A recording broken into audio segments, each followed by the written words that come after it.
Flattery may sound like admiration, but for narcissists, it's a weapon of control. Drawing on Carl Jung's psychology, this video explores how narcissists use praise to capture attention, project their ideal selves, and drain others' psychic energy. We'll uncover the hidden contracts behind compliments, the transference that awakens dependency, and the way flattery turns into emotional obedience. Finally, we'll reveal what happens when the illusion collapses, how awareness breaks the spell and restores inner freedom. This is not about charm or kindness. It's about power, projection, and the Jungian path to reclaiming your true self. Let's begin. The psychological contract of flattery. Carl Jung believed that manipulation begins not with force, but with seduction of the psyche, a psychological contract forged through flattery. Narcissists understand, consciously or instinctively, that people crave reflection. We long to see ourselves as extraordinary, lovable, and significant. The narcissist becomes the mirror that delivers this illusion, offering the exact words that make you feel finally seen. Flattery in their hands isn't kindness, it's strategy. It speaks directly to the ego's hunger for affirmation, whispering, "You're not like the others."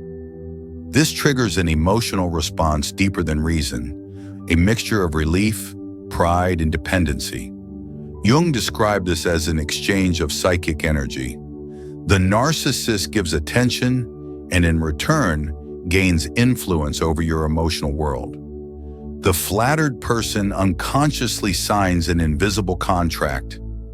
I will give you power over how I feel about myself.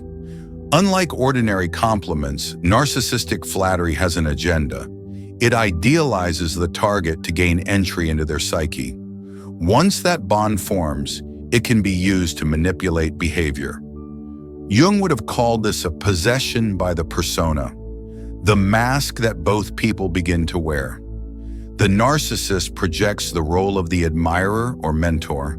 The target plays the role of the exceptional one. Each sustains the illusion for mutual psychological reward. The key lies in how flattery affects identity formation. According to Jung, the ego is easily swayed by reflection. It learns who it is by seeing itself mirrored by others. A narcissist weaponizes that mirror, shaping your self-image according to their needs. They study your insecurities, notice where you doubt your worth, and place praise exactly where it will anchor deepest. Over time, your self-concept becomes dependent on their validation. The process is subtle. In the beginning, you feel energized. You feel chosen, recognized, and inspired. But slowly, you start tailoring yourself to maintain their admiration. Jung might call this the loss of the self to the persona. When authenticity gives way to performance, you begin to say what they want to hear, suppress what might disappoint them, and measure your worth through their gaze. The narcissist thrives in this imbalance. They understand that people seek coherence, the comfort of feeling loved and special. Their flattery creates a sense of harmony and safety that conceals control. Jung often warned that what feels harmonious is not always healthy. The psyche, he said, prefers comfort even when it leads to dependency. This emotional bond functions like a psychological contract. The narcissist provides admiration, the target provides obedience and emotional energy. But it is a contract written in illusion. The narcissist doesn't see the other as a person, only as an extension, a source of supply. Their praise is not truth, but manipulation disguised as empathy. The danger deepens when the narcissist begins to withdraw the flattery. The once glowing mirror turns cold. This is where control solidifies. The target, now addicted to the feeling of being admired, begins to chase the lost approval. The narcissist's silence becomes punishment. Their renewed praise becomes reward. This dynamic creates the cycle of idealization and devaluation, an emotional economy powered by praise and deprivation. Jung would describe this as a battle between the ego and the shadow. The ego, inflated by flattery, believes it has found perfection, but the shadow, the repressed truth, whispers that the praise was never real. When awareness grows, cognitive dissonance sets in. The realization that the person who saw you so deeply was never looking at you at all. Flattery, then, becomes a tool of psychic possession. It binds not through fear, but through enchantment. The victim doesn't resist because the manipulation feels like love. Jung taught that the most dangerous forces in the psyche are those that wear the mask of benevolence. The only escape lies in awareness, recognizing that genuine affirmation strengthens individuality, while narcissistic flattery erases it. True recognition doesn't bind, it frees. But as long as one seeks the self in another's gaze, one remains vulnerable to the charm of the manipulator. In Jungian terms, flattery is not simply praise, it is the soul's currency. And in the hands of the narcissist, it becomes a subtle form of bondage, an invisible contract signed in the language of admiration and paid for with fragments of the self, transference and archetypal dependency. Carl Jung taught that every form of manipulation rests on transference, the unconscious redirection of old feelings from childhood into present relationships. It is how the unhealed child within us continues to search for the parent's gaze, affection, and approval. Narcissists instinctively sense this wound. Through carefully designed flattery, "You're special. You remind me of myself. You have something rare." They step into the role of the longed-for parent. Their praise doesn't just please, it heals something ancient. Because transference bypasses logic, this praise feels sacred, almost fated. The narcissist becomes the good parent, the one who finally understands. In Jungian terms, the parental archetype awakens, carrying divine authority. The relationship ceases to be adult to adult.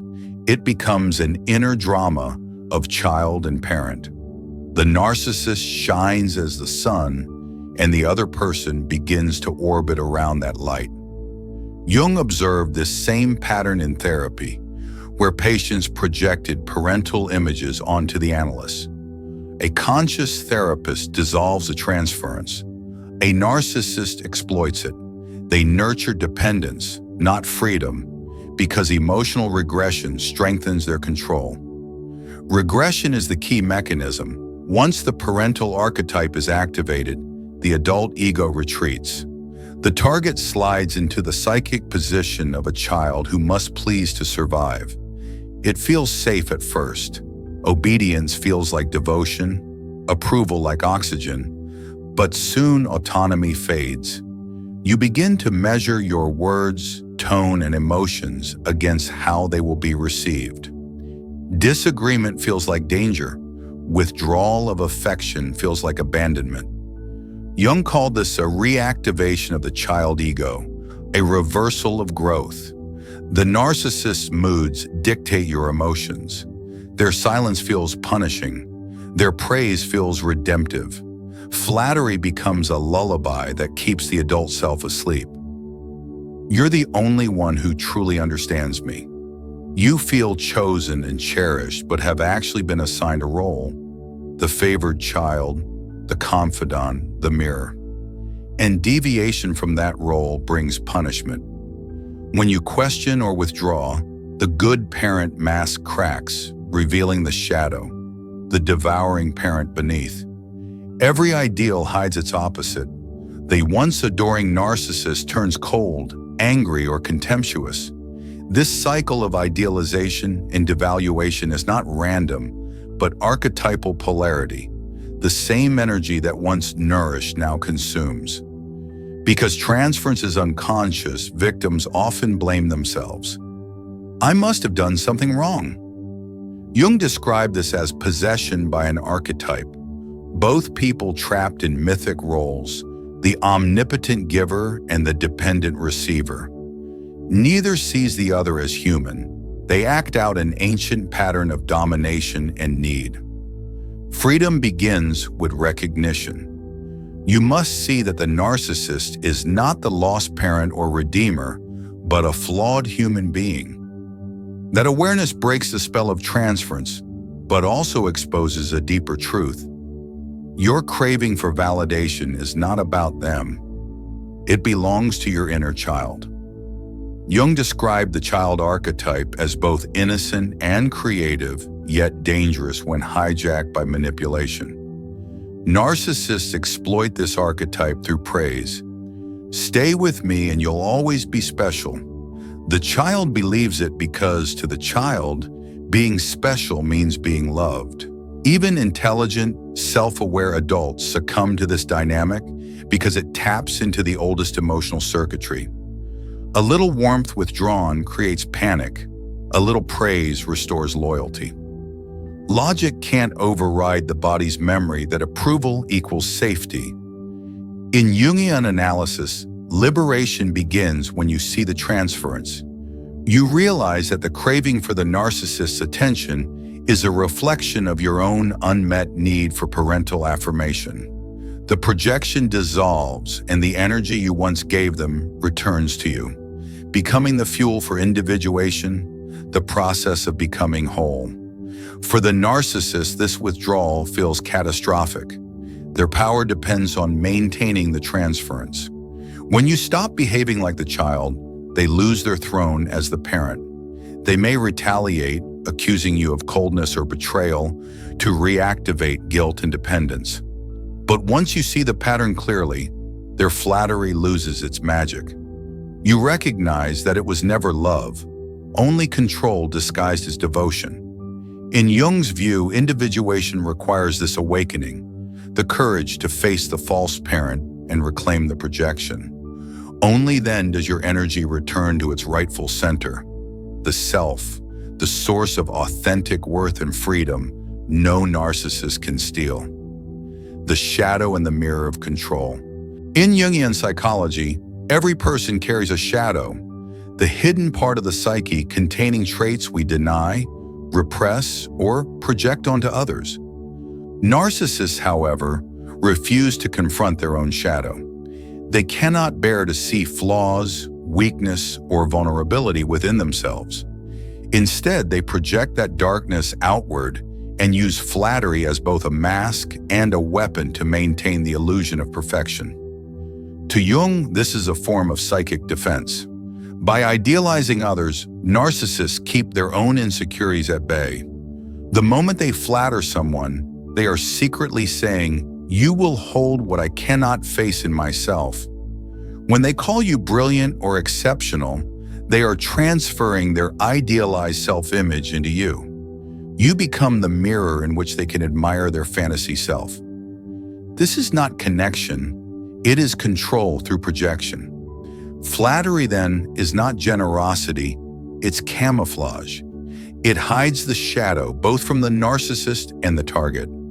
The target, meanwhile, unconsciously absorbs the projection and begins to embody the image the narcissist needs to sustain their false self. Jung would call this identification with the projection, a dangerous fusion of identities that erases boundaries. The narcissist and the admirer become locked in a symbolic dance. One provides the light, the other reflects it. The narcissist's charm depends on maintaining this polarity. They act as the giver of validation, the radiant figure who elevates you with praise. But in truth, they are the taker of psychic energy. Jung explained that libido, or psychic energy, flows toward what captivates our attention. When the narcissist showers you with admiration, they draw your focus and your energy toward them. Your emotional life starts to orbit around their approval. This process feels intoxicating. You experience the archetype of the lover or the hero being activated within you. You feel more alive, confident, and magnetic in their presence. But underneath that surge of vitality lies dependency. The moment they withdraw their attention, your light dims. The connection becomes parasitic. You depend on their gaze to feel whole. Jung warned that whenever we rely on another person to carry an archetype for us, we surrender autonomy. The narcissist becomes a carrier of the divine other, and we fall into participation mystique, an unconscious merging of identities. The relationship ceases to be human. It becomes mythic. You are no longer relating to the narcissist as an individual. You are living out an archetypal story, often one of seduction, betrayal, and loss of self. As this dynamic deepens, the narcissist's shadow begins to leak through the cracks of the idealization. The same person who once praised you as magnificent suddenly finds flaws, becomes cold, or turns critical. Jung would interpret this as shadow eruption, the return of the repressed. The qualities the narcissist cannot accept within themselves, envy, inferiority, shame, are now projected onto you. You become what they most despise. This is the devaluation phase, the psychological reversal of the earlier flattery. The narcissist now attacks the very traits they once admired. And because you've internalized their approval as part of your identity, this rejection feels like personal annihilation. Jung might call it a psychic death, a collapse of the false persona that had been sustained by external validation. Yet paradoxically, this collapse can become the beginning of individuation. The pain of losing the narcissist's admiration forces you to confront the illusion you accepted.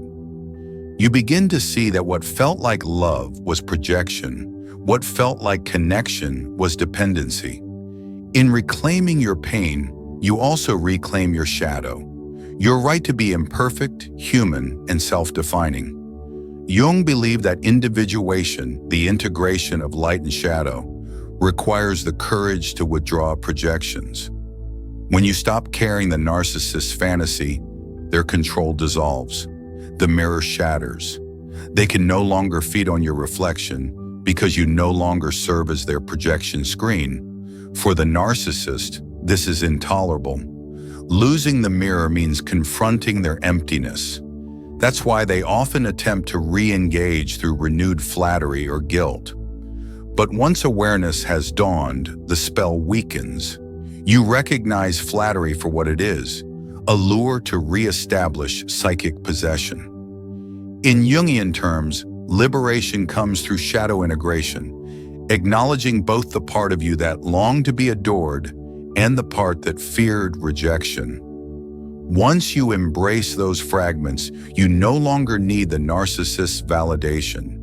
You become your own source of reflection, no longer a pawn in someone else's projection. The shadow and the mirror form the heart of narcissistic control. Flattery creates the illusion of light, but it thrives in unconscious darkness. To escape its power, one must see both, the gold and the shadow, and reclaim the right to define one's own worth. Liberation in the return of the self. Breaking free from narcissistic flattery is not merely an act of will, it is an act of psychological awakening. In Jungian terms, liberation begins when awareness pierces the spell of projection and energy starts to return to its rightful owner.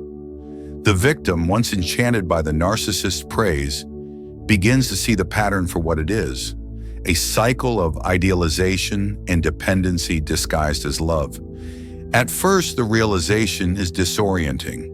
The withdrawal of the narcissist's attention feels like abandonment because the relationship was rooted in transference, the unconscious replay of childhood dynamics. The narcissist had stepped into the role of the ideal parent, providing the validation once longed for. When this illusion shatters, the pain that surfaces is not just heartbreak, it is the reemergence of the child's unmet needs. Jung would describe this as the confrontation with the inner child archetype. the part of the psyche that still yearns to be seen, approved of, and loved unconditionally. Healing, therefore, begins not with blame, but with recognition. You realize that what you craved from the narcissist was never truly about them. It was about your own longing to be whole. Jung taught that projection ceases when we reclaim what we've unconsciously given away. Every trait, every emotion you saw reflected in the narcissist, warmth, power, admiration, already existed within you. The narcissist merely mirrored your potential back to you through distortion. Once you see this clearly, the psychic contract of flattery dissolves. You withdraw your energy from the false reflection and redirect it towards self-integration. The power dynamic shifts.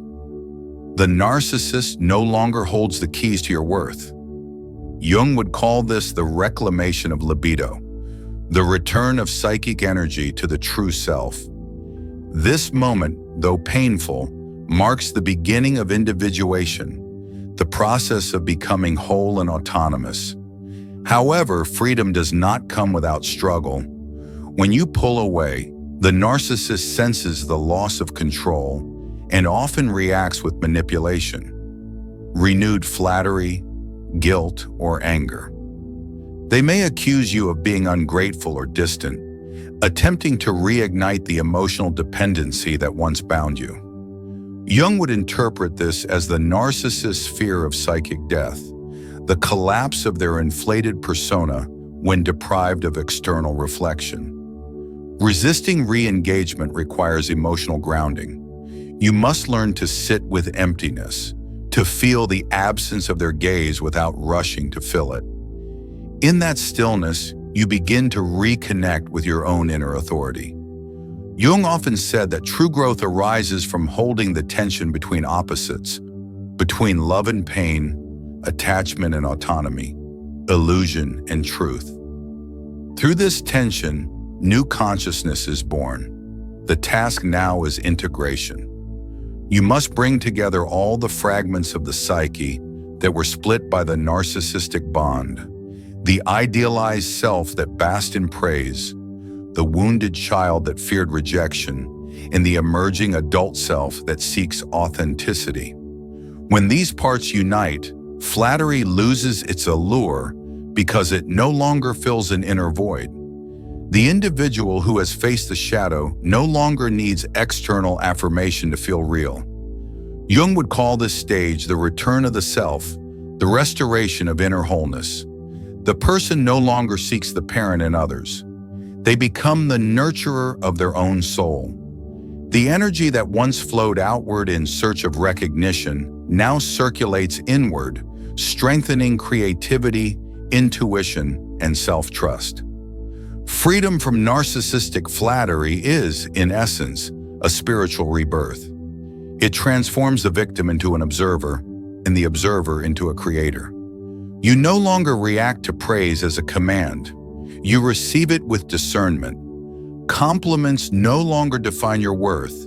They become reflections you can accept or decline without losing balance. Jung wrote that, "No tree can grow to heaven unless its roots reach down to hell." To recover from narcissistic enchantment, one must descend into the shadow, the pain of dependency, the ache of lost innocence, and emerge with wisdom. Once the projection is withdrawn, both narcissist and victim are released from the myth they unconsciously enacted. In the end, liberation is not revenge or escape. It is reclamation. It is the quiet realization that you were never powerless, only entranced. When the mirror shatters, the light that returns is your own. And in that light, you no longer need flattery to feel alive. You stand in the full radiance of your individuated self.